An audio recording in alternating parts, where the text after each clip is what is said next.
আসসালামু আলাইকুম। এই মুহূর্তে তোমরা যারা ভিডিওটি দেখছো তোমাদের উদ্দেশ্যে বলবো ভিডিওটি শুরু থেকে শেষ পর্যন্ত দেখতে থাকো। ইনশাল্লাহ ভিডিওটি তোমাদের প্রত্যেকের কাজে লাগবে। আজকের ভিডিওর বিষয় হচ্ছে বুদ্ধিমান ব্যক্তিরা কিছু জায়গায় চুপ থাকেন। তো কোন জায়গাতে চুপ থাকেন তা আজকের ভিডিওর মাধ্যমে আমরা প্রত্যেকেই জানতে পারবো।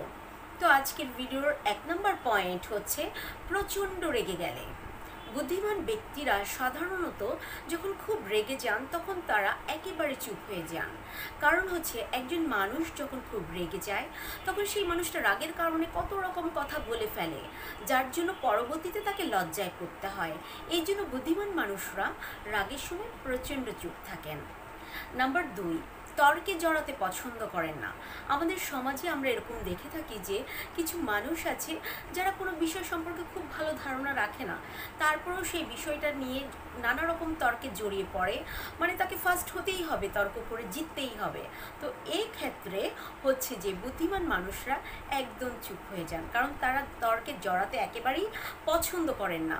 নাম্বার 3, যেখানে কথার গুরুত্ব নেই সেখানেও বুদ্ধিমান মানুষরা একেবারে চুপ হয়ে যান। কারণ কি? কারণ হচ্ছে আমরা অনেক সময় কি করি, অনেক বন্ধু মিলে আড্ডা দিতে থাকি। তো কথা বলতে বলতে অনেক সময় দেখবে যে তোমার কথার গুরুত্ব অন্যরা মানে কথা মন দিয়ে শুনতেছে না, কথার গুরুত্ব দিচ্ছে না। ওই সময় বুদ্ধিমান মানুষরা চুপ হয়ে যান, কারণ সে বুঝতে পারে তার কথার গুরুত্ব নেই। আর কথার যেখানে গুরুত্ব নেই সেখানে কথা বলাটা মানে অযথা, কথা বলাই অযথা, সময় নষ্ট হবে। সুতরাং বলবো যে যেখানে কথার গুরুত্ব নেই সেখানে কথা বলার দরকার নেই, কারণ বুদ্ধিমান মানুষরা যেখানে কথার গুরুত্ব থাকে না সেখানে কথা বলে না। নাম্বার 4, সম্পর্ক রক্ষা করার ক্ষেত্রে, কারণ সেটা যে কোনো সম্পর্কই হতে পারে, সেটা বন্ধুত্ব হতে পারে, সেটা প্রেমিক প্রেমিকা হতে পারে, সেটা হতে পারে স্বামী স্ত্রীর ক্ষেত্রে। তো হচ্ছে যে একটা সম্পর্ককে সুন্দর রাখার জন্য, রক্ষা করার ক্ষেত্রে যে কোনো একজনকে চুপ হয়ে যেতে হবে। কারণ তোমার অপোজিটে যে আছে সে তোমার বয়ফ্রেন্ড হতে পারে, গার্লফ্রেন্ড হতে পারে, বা তোমার স্ত্রী হতে পারে, বা তোমার স্বামী হতে পারে। মানে যখন যে রেগে যাবে অপোজিট যে থাকবে তাকে অবশ্যই চুপ থাকতে হবে।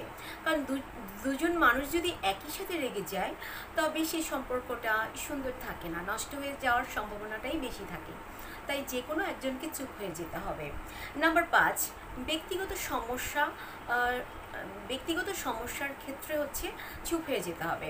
কারণ আমরা অনেক সময় কি করি যে কাউকে ভালো লাগলে নিজের মনের কথাগুলো, পরিবারের কথাগুলো মানে খুলে বলে দিই, কিন্তু চিন্তা করি না ওই ব্যক্তিটি ওই বিষয়গুলোকে গোপন রাখবে কিনা, বা পরবর্তীতে দেখা যাবে তোমার দুর্বলতা জেনে যাওয়ার পর ওই ব্যক্তি তোমাকে পরবর্তীতে নানা ঝামেলা করবে।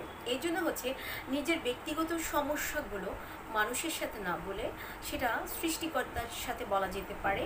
আর সমস্যা মানুষের জীবনে আছে, সমস্যা সমাধানের জন্য নিজেকেই চেষ্টা করতে হবে। আর পরিবারের